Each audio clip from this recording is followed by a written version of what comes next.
The 670th edition of the Four Corners podcast starts right now. This is the Four Corners podcast. Elton ready on his second attempt. That one is no good. They battle for it. Loose ball. Recovered. Marvin. He scores. 17 seconds left. And he was fouled. Here we go. Lawson with a runner. No. The rebound. Hansbrough at the gun. Got it.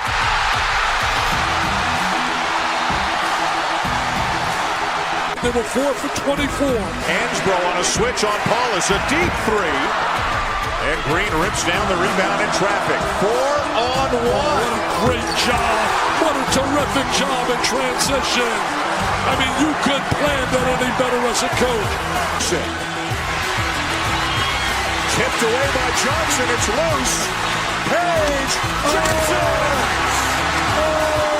They're dancing in the aisles. They're high-fiving. They're celebrating. They're going bananas on Franklin Street. Pass to Britt, 15 seconds to play. Up high to Page, gets a screen from Meeks. Page driving in on the left, high off the glass for two. Louisville with 7 seconds. Jones has it, goes left corner, Black's here for three. Back iron, 1 second to play. Stick up, no! Carolina wins it! The Tar Heels win it! 72-71. 6 seconds to go. Pinson comes front court. Pinson to May for the win. Got it! Luke May! He got it! 0.3 of a second! Luke May gives Carolina the 75-73 lead. Are you kidding me? Inside 30 overall. Love, top of the key. Oh! Big time delivery. Here are your hosts, Josh Marlowe and Anthony Pagnotta. Hello and welcome into another live edition of the Four Corners podcast. We are powered by Carolina Electrical Services. Josh and Anthony, we're back with you guys here on a Sunday night, here to get you ready for Carolina and NC State, a game that'll come your way Tuesday night with a scheduled tip time of 7 p.m. over on ESPN as Carolina and State renew whatever it is you want to call it. Whether you want to call it a rivalry, you can say they are renewing their rivalry.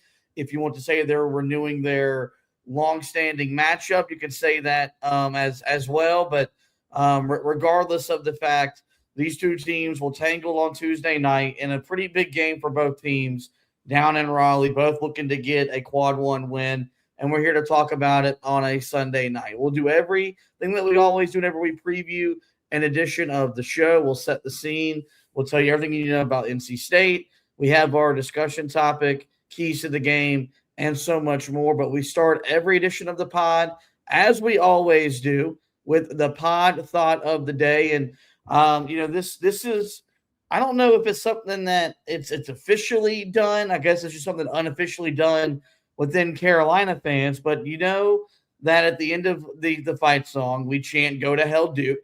But whenever we get to State week, whenever we get to the State game, that does get changed to "Go to Hell State." Now, ironically enough, whenever the fans were chanting after the win over Pittsburgh on Saturday, they ended with a "Go to Hell Duke" chant. They did not end with a "Go to Hell State" chant. But for us, the way we feel about them, the way we feel about their fans, no doubt about it, the pod thought of the day is quite simply and emphatically "Go to Hell State." And I think that's going to set the tone for what's always going to be a big game, an interesting game, because this was the only meeting of the year between the two schools. With the new ACC schedule, where Carolina, only has they're only guaranteed to play Duke twice every single year. Once they went from 20 games down to 18 games, a move that we both agreed with was the right thing to do for the league, but also chastised the league, saying these two teams need to play each other twice a year It's, is it fair to the other teams to not have two teams? No, but Carolina does have two long-standing battles between the two schools that they share the triangle with, and they need to play each other twice a year. Then you bring in the addition of Will Wade and all of the talking he did upon getting hired and the numerous pot shots he took at Carolina before they got Van Allen-Lubin, and then after they got Van Allen-Lubin in the transfer portal, did spice some things up, and at least has made it feel like there's some animosity between these two programs, and maybe, just maybe, State is poised to be able to compete with Carolina for the first time in a long time. We're still got to wait and see how that all plays out. But make no mistake about it. This is the team. This is the program that I know for myself and for you that we hate the most. And while beating Duke earlier this year was fun, it was thrilling, and it was everything we wanted that day to be, there may not be a sweeter win Carolina could secure so far in the regular season than a road win on Tuesday night against NC State. Yeah, it would feel great. I mean, you're talking about a program that we hate because, as you've said, mainly their fan base, dealing with a lot of their fan base. I mean, they're as big of, they're as bad of a fan base in terms of, being on the other side of it as any that are out there. And, they are, a group that, as we have seen during our time, hasn't really accomplished all that much. So we don't understand why they pound their chest the way that they do. They think that they have a long-standing rivalry with Carolina in basketball. Really hasn't been much of a rivalry. Carolina has owned them for the longest time, and so they really do play the little brother role pretty well in the world of college basketball. Tar Heel football, of course, it's a little bit different. But with Carolina basketball, I mean, yeah, it's definitely in Carolina's favor. It has been for a long time. And really, the reason that we hate them the most is honestly because Roy Williams hated them the most. That was the team that he always said he hated the most. He wanted to make sure that they knew that they were lesser than Carolina. And I think that's what you're hoping to prove in this matchup. When you add in Will Wade, it certainly makes it easier to hate State. They were hateable a couple of years ago when they went on their run in the month of March. And I think that was something that stuck around through last year. But now things have been taken to another level with,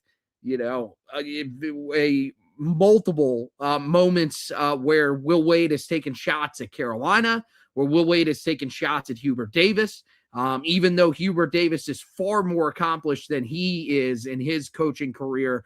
But I think that just adds a little bit to the fire for this game and means that we're going to have a pretty spirited matchup when these two teams take the floor on Tuesday night. That's going to be one of the big things that I'm going to be watching is how much animosity there is between these two sides. Yeah, look, I think there will be plenty. You've got a former Carolina player that's playing for them. The second time we've seen that happen here in the portal era. We all remember how Seth Trimble treated Dontrez Styles.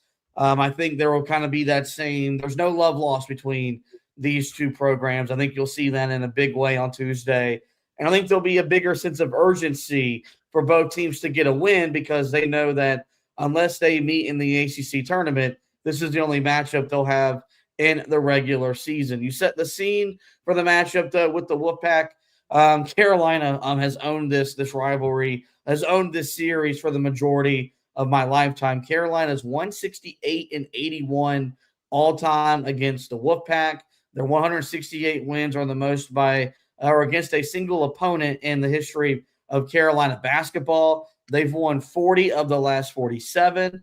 They've been dominant in Raleigh, where they are 70-48 all time, including being 20-6 in the hellhole, better known as the Lenovo Center, which is where this game will be played on Tuesday night. And for all of Hubert's struggles against Duke, and he's only 5-6 against Duke, he has kind of carried over the tradition that Roy Williams established of beating NC State on a pretty regular basis. He is 7-2 against the Wolfpack, although he did lose an ACC tournament final to State, which secured their spot in the tournament on the way to their Final Four run back in 2024.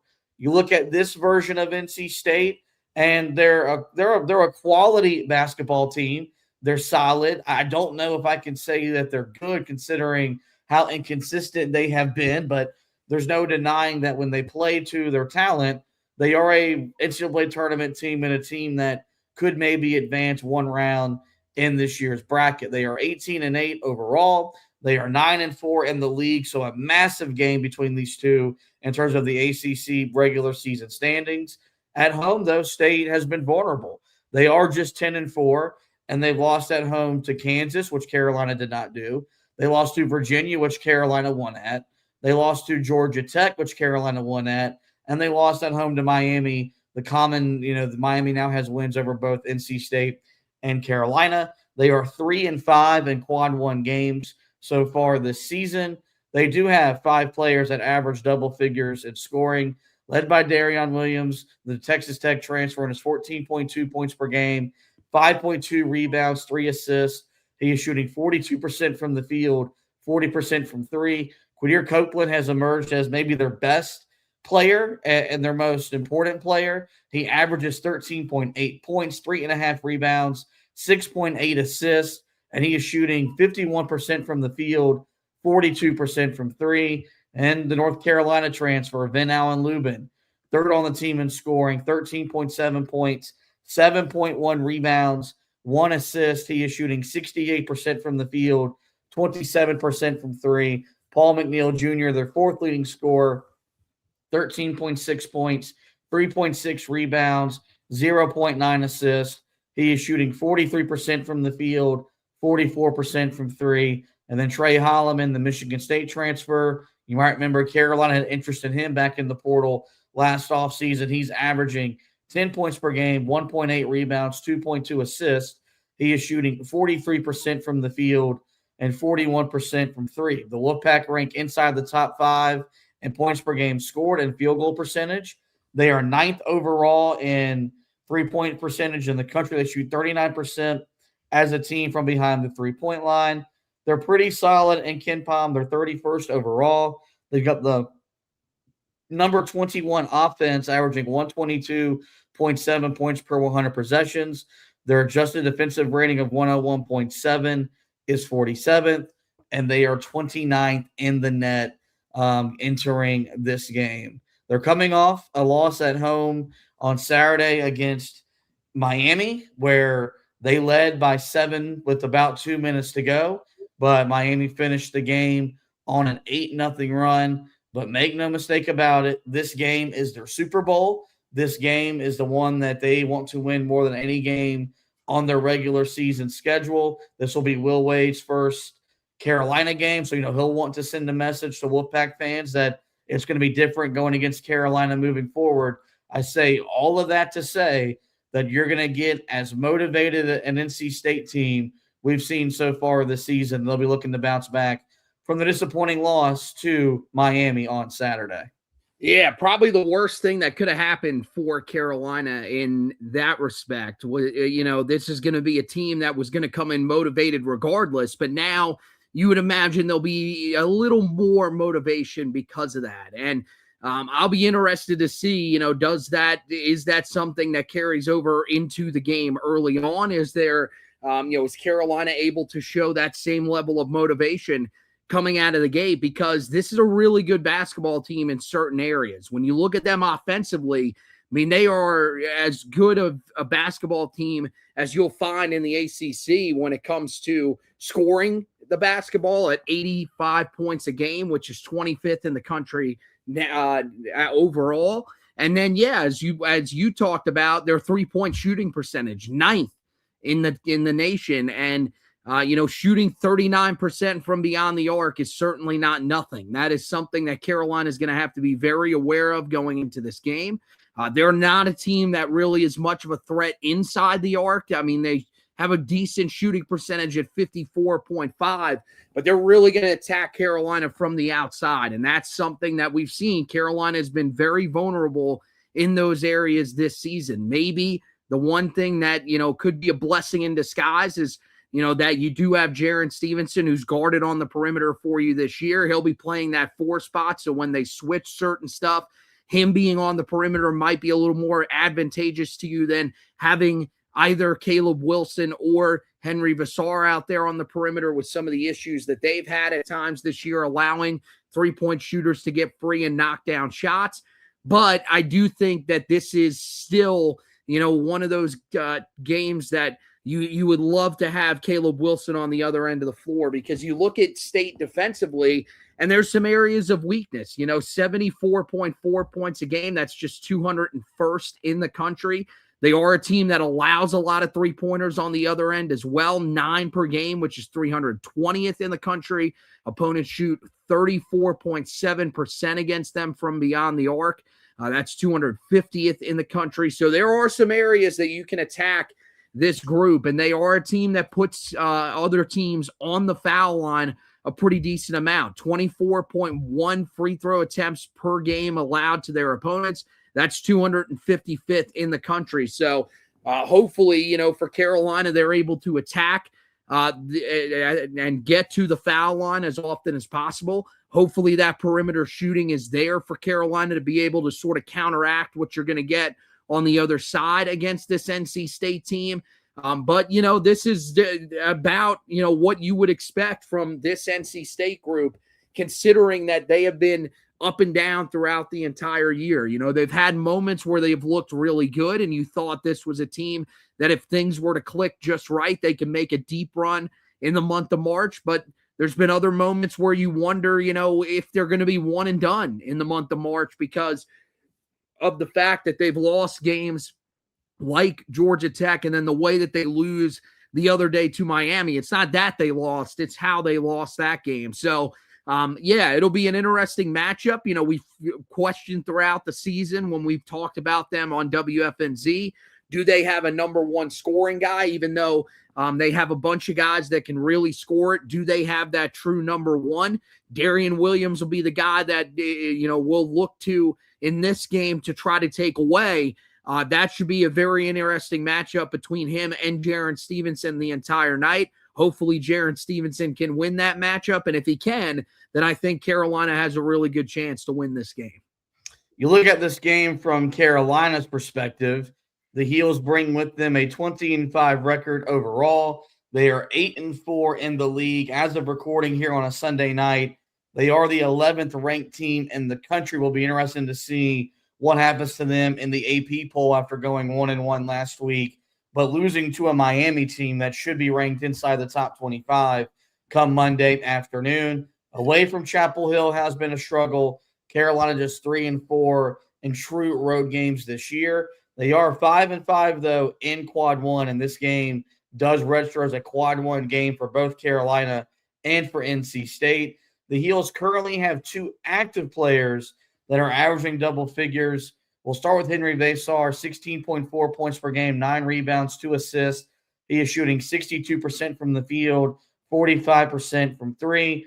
As of recording, though, the status is unknown for if he'll be able to play on Saturday. He did not, or on Tuesday. He did not play on Saturday against Pittsburgh.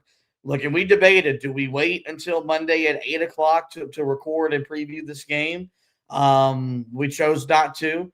Just for distribution purposes, it makes more sense if we have almost 2 days to kind of get the podcast out there to all the different listeners and all the different platforms. My gut feeling is that he plays. And we'll talk about this more in just a minute. He did do some preliminary warm-ups on Saturday, and then he did not play. Had he not done anything, I'd be a little bit more discouraged. I think right now, I thought Carolina went with extreme caution. They probably thought they could win the game against Pitt without them. They were right. Carolina beat the Panthers by 14 in a game that wasn't even really that close for the majority of the second half. The second leading scorer that's active is Seth Trimble, 13.9 points, 3.8 rebounds, 2.4 assists. He is shooting 47% from the field, 33% from 3. Of course, Caleb Wilson would be a double-digit scorer, but he is not active to play in this game. And so that's the only 2 active players that we know going into Tuesday that are averaging double figures. Carolina ranks inside the top 5 in the ACC in field goal percentage, rebounding, and point differential. Their KenPom rankings slightly better than what State's are. The Heels are 28th overall in KenPom. They've got the number 24 offense at 122.4 and the number 44 defense at 100.6. And their net ranking is 25th as of Sunday night. Remember, that number could change after there were a handful of games that were played on Sunday afternoon around the country. Let's now get into our discussion topic before we give our keys to the game. And we do have 2 closing notes that I want to go over with you guys before we get out of this edition of the podcast. I did want to circle back to Will Wade just really quickly, because it does feel like, at least on the surface, for the first time in my lifetime, that State has someone that's on par, if you will, with what Carolina has on their sidelines. When I got into the sport, Sidney Lowe was their head coach, and he, he was not great by any means, but obviously was not nowhere near good enough. Then you had Mark Gottfried, who did a really good job in March. He had 2 second weekend runs in the tournament, but was never consistent enough. State moves on from him. And then they went to Kevin Keats, who had the Final Four run, but none of those guys measured up to Roy Williams. And even though Keats had the Final Four run, doesn't really measure up, with what Hubert Davis has accomplished. There's no denying that Will Wade's a really good basketball coach. He's won everywhere he's been at VCU, at LSU. Won an NCAA tournament game last year with McNeese. But I still feel like the talk around him when he got the job, and he was a natural fit. I think his attitude, his slumbagness is a perfect fit for what Raleigh is and what Raleigh and what the State program wants and their head coach. But I got kind of annoyed by how the fact that he was basically anointed as a better head coach than Hubert Davis from the second that he arrived on campus. And that suddenly we had the 3rd worst coach in the triangle. You want to tell me John Shire's a better head coach than Hubert Davis? I will not argue that. He's been a ton more consistent than Hubert has. But let's just remind you that Hubert is still coached in a Final Four, coached in a national title game, been an ACC regular season champ, been a 1 seed in the NCAA tournament. With his win on Saturday, has won 20 games in each of his first 5 seasons. No other coach in the history of Carolina basketball can say that. Not even our guy Roy Williams. And so I say all this to say, NC State may have a good coach. I still think our guy is better. And my hope, and now this is like my prayer. This is now how I end my prayers at night before I go to bed. My prayer is that he gets with that State fans get reminded of that on Tuesday night. My prayer is that the host I work with on Mondays through Fridays at 6 o'clock to 10 o'clock in the morning, I hope he gets reminded of that their guy might be good. Their guy might be the one that does bring some animosity and some fever back to a matchup that means a lot to Carolina fans, means a lot to State fans, means a lot to ACC basketball fans. But our guy is still, I think, the better coach of the two, and hopefully we can remind them of that on Tuesday night. You're muted. Look, the one thing that I'll give to Will Wade is that, he is definitely a guy that brings some animosity to the rivalry. There's no doubt about that. Like, to me, he is easily the more hateable of the 2 coaches between him and John Shire. I think that John Shire made a little bit of a push for that with what happened in, last Saturday. I think that certainly is something that makes him a little bit more hateable, and we'll be talking about that moving forward in the rivalry. But I think that Will Wade still probably has him edged because he is a guy that likes to talk. That's the one thing that he does really well, even better than he does winning, is he likes to talk. And I think that's something that the NC State fan base gets behind. They love someone that runs their mouth because that's pretty much all their fan base does. And so I think it's a perfect fit for them, and it's going to make this rivalry very interesting. As you said, though, you're talking about a guy that's been to a Final Four. You're talking about a guy that has been to a national championship game. And you're talking about someone that has won an ACC regular season title. Those are things that Will Wade can not say he's done.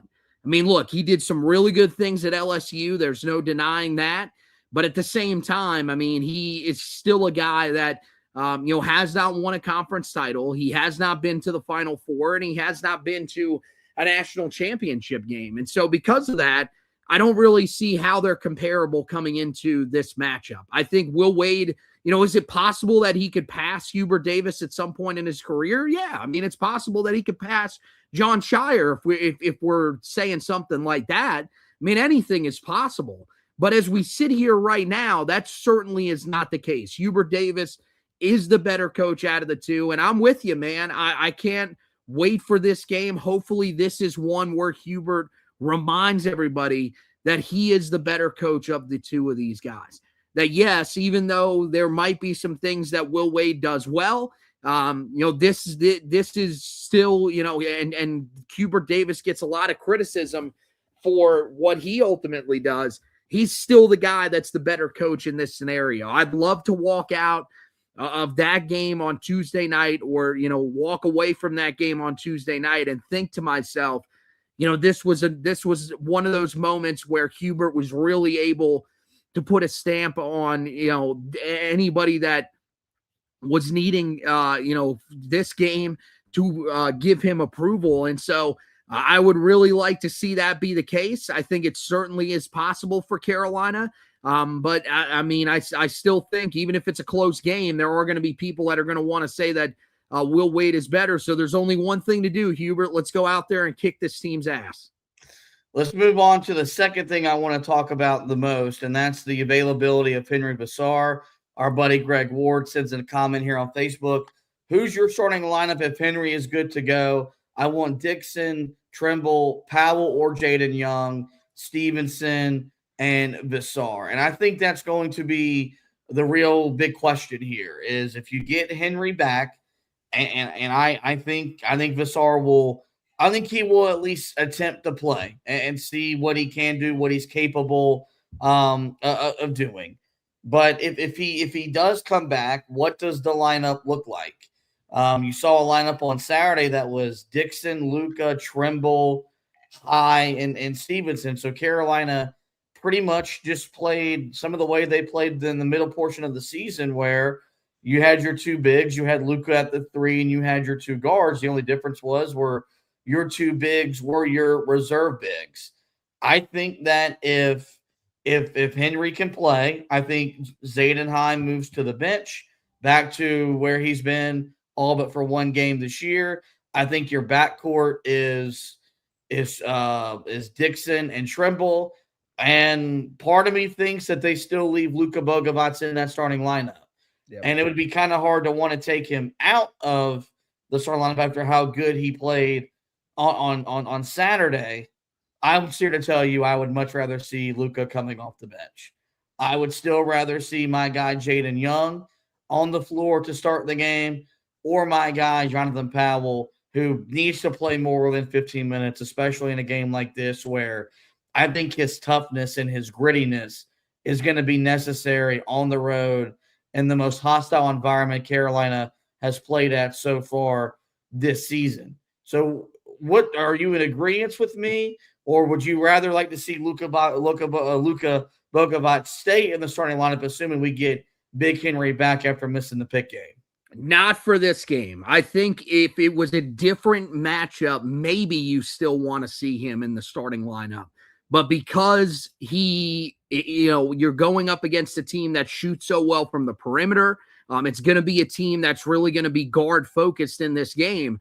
I think you should want Jonathan Powell out there, because I think Jonathan Powell is a better perimeter defender. And so I would go with Jonathan Powell. That would be the direction that I would go in. I don't think Jaden Young is necessarily the worst idea either. Although the reason I would go with Powell is because he still brings that length that you need out there, that you're wanting to be able to bother NC State. That's the reason I think they're starting Luka Bogovac is because he does bring a little bit of length out there. But I think that Powell is just better defensively. And so, that's the reason I would lean with him in this matchup. I think what's going to end up happening is they're going to go with Luka in the starting lineup. It's going to be basically the same starting lineup that they rolled out the other day. Outside of Zayden High, you will then switch in Henry Vassar for him. And, of course, you will be bringing Zayden High off the bench as your backup 5 and 4-man. So, I know that Hubert Davis values the scoring that Luka Bogovac brings, values some of the ball sharing that he brings to the table as well. I get it. It makes a little bit of sense. But I think for this matchup, you want the more defensive-minded player. I think that's Powell. And so I'm hoping, even if he doesn't end up starting this game, he does see more playing time than he saw in the past few games. And hopefully that will unlock Carolina's perimeter defense. Yeah, look, I might be greedy when I say I had a conversation with my dad yesterday as I was driving up to Chapel Hill for the Pitt game. Like, I want him on the court 25 minutes. And I don't know if that's possible with the way that certain guys are playing right now. I just know he needs to play more, and he should play more. And, hopefully next year when the relationships are a little bit better for me in the media room and I'm a little bit more established and I know I can get called upon. Like, if I would have asked a question to Hubert yesterday, that would be my question. And I don't feel like Powell's done anything wrong. It's just I watch the way he plays. I watch the way he competes, and it gets me excited. It gets me. It really speaks to me because that dude's there to compete, and that guy is there to do whatever it is that it takes. And it feels like that's what Hubert looks for, and those guys should resonate with Hubert. But for whatever reason, he has not had the role we thought he was going to have this year. Now, the good news is that it appears that there's nothing wrong. Like, Jonathan Powell isn't pouting. He isn't whining, unlike some of the guys on the roster a year ago. So I'm not really worried about him transferring out of the program. I think this will be a guy that'll be back in Carolina blue next year. But I want him to have a bigger role. I feel like he's poised to have a bigger role in the absence of the Caleb Wilson injury. Hopefully that takes a big step in the right direction on Tuesday, because you're going to need to have someone out there that's willing to dive on the floor for loose balls, that's going to be willing to, go toe-to-toe, shoulder, and kind of buck up at these state guys. Because, look, man, if their head coach talks, you know what that means their players do? Their players talk. And their players talk a lot. But you know what Jonathan Powell does whenever he makes a three? He lets you hear about it. You know what Jonathan Powell does whenever he grabs a rebound? He lets you hear about it. You need that. I crave that. And hopefully he gets more than 15 minutes on the court Tuesday night. Let's talk about Carolina's path to winning this game, how they win this game. And I think that even without Henry, after the way they played the other night, there's a path to seeing Carolina being able to win this game without their best player and maybe without their second best player. It starts and ends, though, with what Carolina does defensively and specifically how they guard the three ball. This cannot be, and look, it hasn't been this way since Carolina came back from the West Coast, but you know that game is in them, that they could have a game where they just don't guard the perimeter. If Carolina lets State go bonkers from three, they're going to get run out of the gym. And it's going to be a long night, and it's going to lead to a long podcast. Nobody wants that. I mean, maybe y'all do because y'all like to hear us complain after Carolina gets beat. If Carolina gets blown out, it's going to be an hour and a half vent session because I will absolutely lose my mind. But to me, that's where I think it starts and ends. If Carolina can limit the State to under 8 makes from three, I think they got a really good shot because they're not going to want to try to put the ball inside. They're not going to want to play, I think, through Ben Allen Lou, but he gets his points. But a lot of his points come off what he did when he arrived at Carolina really, really well. He gets offensive rebounds and scores off of them. They're not going to run offense for him. They're not going to run offense through him. They're going to stand up on the perimeter, and they're going to take threes, and they're going to take contested threes. And sometimes they make them, sometimes they don't. But you know what they're capable of doing is they're a top 10 three-point shooting team in the country. You look at, they got 5 guys that average double-figure scoring. 4 of them shoot 40% or better from behind the three-point line. So their best players shoot the ball really efficiently. Carolina's done a really good job contesting threes. They had an issue in the early of the game yesterday against Pitt with Corin, where he banged 3 threes at the top of the key. They make an adjustment to the way they defend ball screens. He doesn't make one the rest of the way. I don't know if you can let a guy make 3 threes and make an adjustment. Not with as good as they can shoot it, not in a building that is going to be full throttle, willing to do whatever it takes to cheer their team on to a victory. So, look, you know they're going to make some because they're too good of a shooting team to not make some. But this has to be a game where Carolina is locked down, holding them to under double-digit makes and probably under their season shooting percentage, because if they get to 10 makes or more on 39% shooting, that could spell doom for Carolina.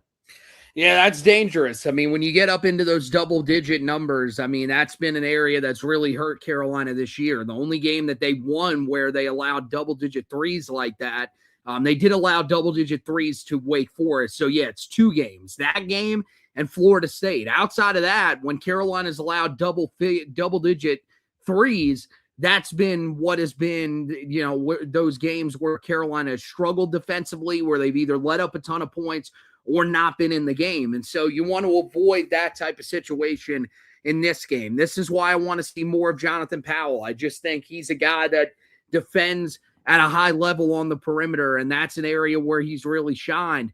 But the other thing is everybody's got to be bought in. We're coming off of a really strong performance from Seth Trimble. Well, you need that to carry over into this game.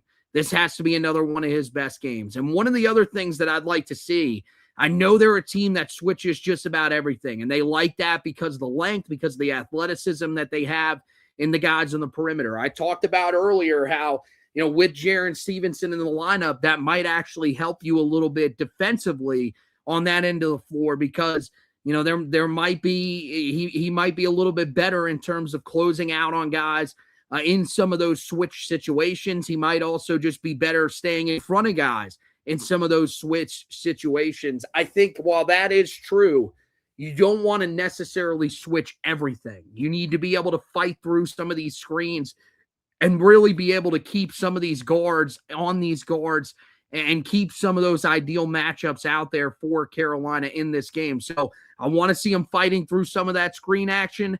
I want to see some really strong closeouts in this game, and make sure that you're just doing everything whenever you are going in transition, because you know that there are going to be moments when this is going to happen. You need to be able to find those guys in transition. Don't allow that trailer on, fast breaks to be able to get open, knock down a 3, because just about everybody on this roster can hit a 3 for NC State. So you've got to be careful. Anybody can get hot, and that's why it's important for everybody to be locked in that's going to be defending out there on the perimeter. The second key to the game is personal. And it's very, very rare that I cuss on this podcast. I leave the cussing and the swearing up to you, but this is one of the rare times that I'm going to cuss. The second key to the game, and I don't know if Carolina has to do this to win, but I want Carolina to do this to win, is I want to kick Van Allen Lubin's ass. And I want for him, for when the game is over, for him to tell the media that he made a mistake and that he should have stayed committed to a school that was financially willing to compensate him once the house settlement money came down and there would have been more funds available. Because you could argue what Carolina paid him when he first came in, and from the production they got, they overpaid. He wasn't the player that I thought he was going to be when you and I argued about how good I thought he was going to be at Carolina. He was never that guy. Had a strong finish to the season, but that didn't matter crap when he didn't do nothing the first 20 games or so of the year. But, you go to state, that's problematic. Your head coach tells you we made a mistake in letting you leave. Well, your head coach makes a mistake in playing your butt, because when you play 28 more minutes or more, you know what state does? They lose. You know what's probably going to happen on Tuesday night because of Carolina's size? He's going to have to play 28 minutes. And I hope for those 28 minutes we make his life an absolute living hell. We got a comment here on Facebook from Jessica Corin Cox Travers. She writes in, I really wanted to see Caleb dunk all over Lubin. I think Seth Trimble will seek him out. He was the one that went and found Dontrez Styles, and we have the gif of him talking trash to him last year when I think it was an and one against him. But I want there to be some animosity shown. I don't want to see no dapping them up. Hey, it's good to see you. Glad to see you're thriving. Nah, F that. I want to see blood. I want there to be fear in his eyes when he goes against Carolina's bigs, that he's going to get physical, that he's going to get beaten up, that Carolina is going to hit him, that Carolina is going to run him over. And I would seek out players. I would play guys minutes to seemingly run him over and just see how tough he really is. Because, you committed a cardinal sin. And I know Dontrez Styles did, but Styles went somewhere else than he went to NC State. Doesn't hurt as much when you go to Georgetown, then you end up in Raleigh. But when you leave Chapel Hill and you go to Raleigh and you let your coach run your mouth the way that he's run your mouth while you were the one that underperformed, nah, man, you've made it personal. So I hope Big Henry's ready to play. I hope Jared Stevenson's good to go.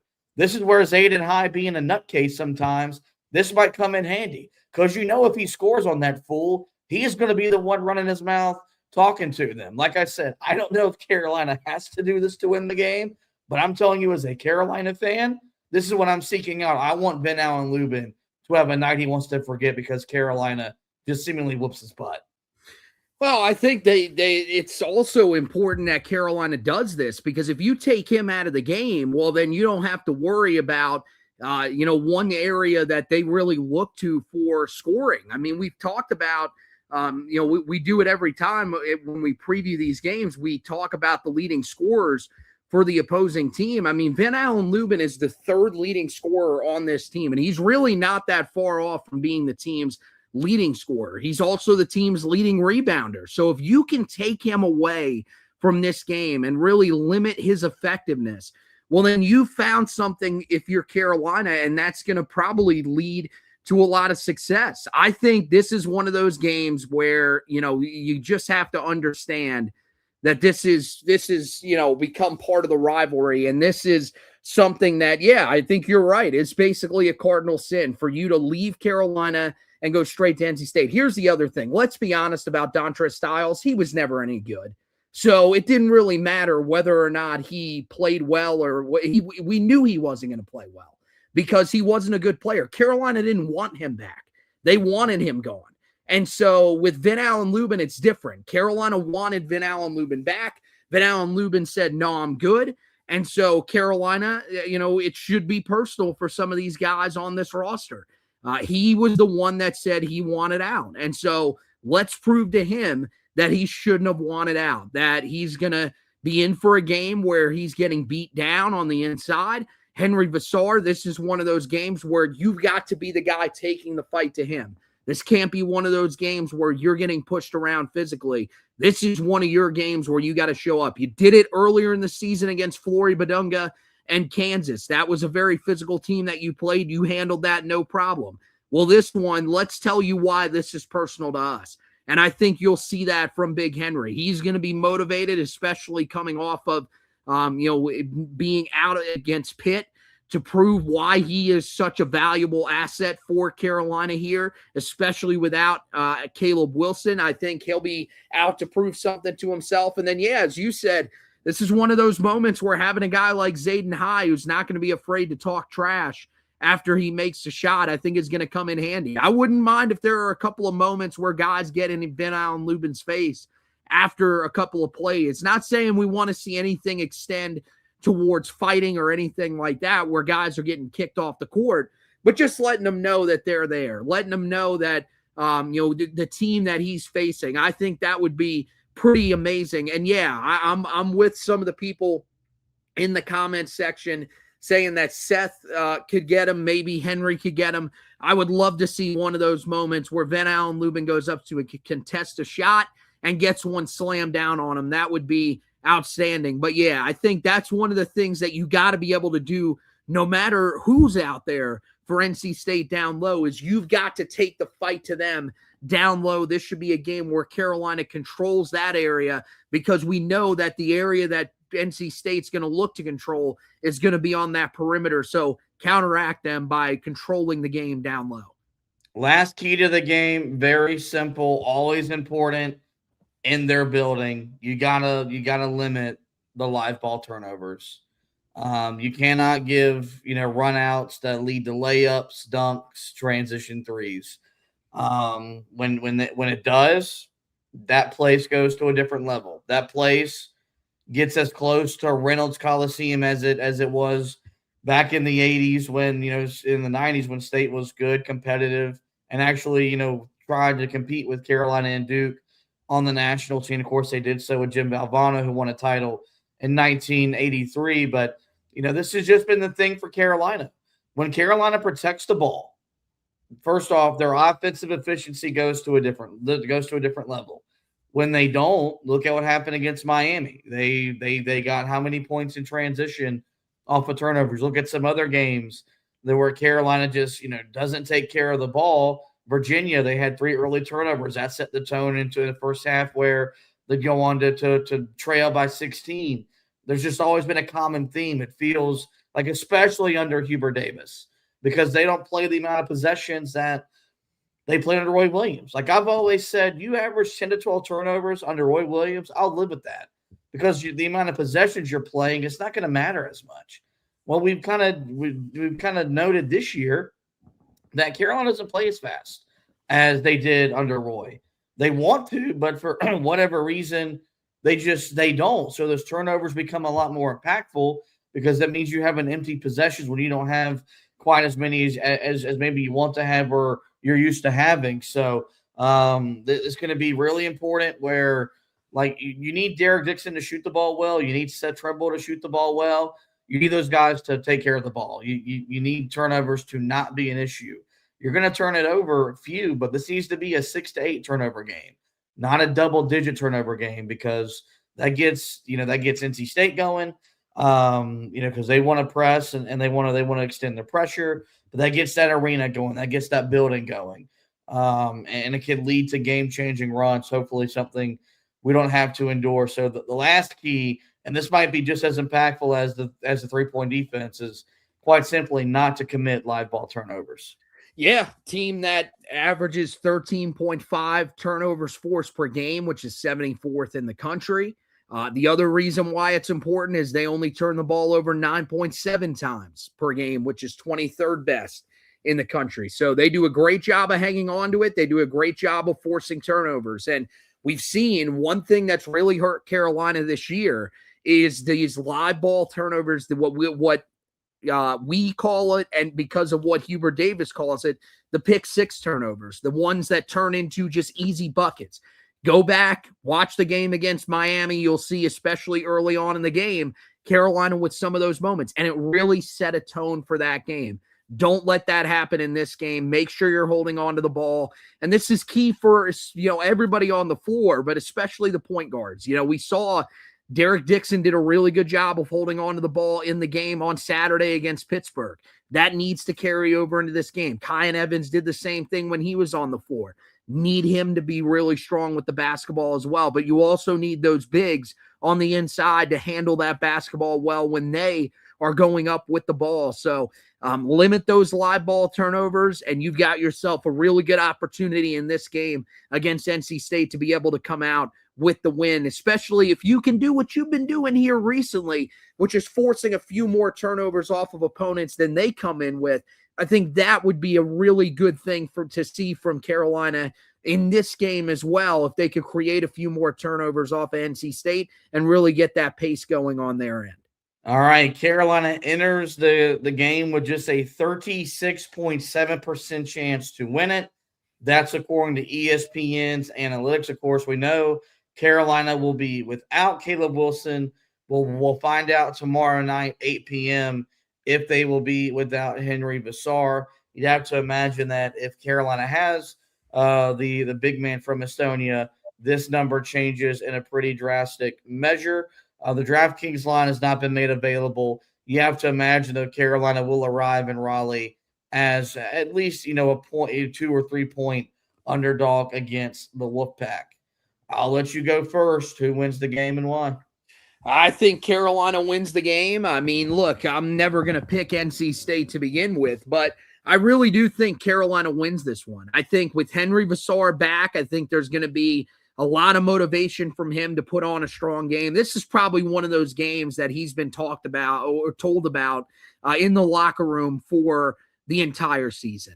Why this is important to Carolina, why this is important, especially his matchup going up against Van Allen Lubin. So I think he's going to come out ready to go. He's going to come out firing, and this is going to be a really strong performance from him. And then I think, another guy that you can really count on, I think, in this scenario is Seth Trimble. He's been in this spot many times before. He knows that this is Carolina's second biggest rival. And so I think he's going to be rip-roaring, ready to go out of the gate. He'll be a guy that'll be attacking. You saw that on Saturday against Pittsburgh, what that does.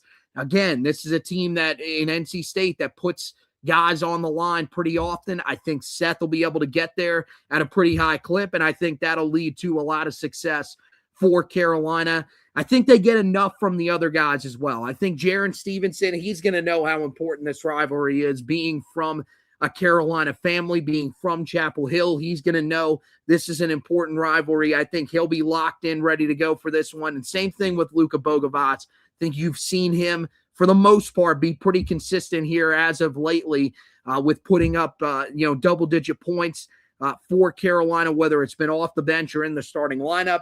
I think he'll do that once again. So I think Carolina gets the win. Again, it's not going to be easy. That's the thing that people have to realize with a lot of these games here coming down the stretch without Caleb Wilson. But I do think Carolina gets the win over NC State.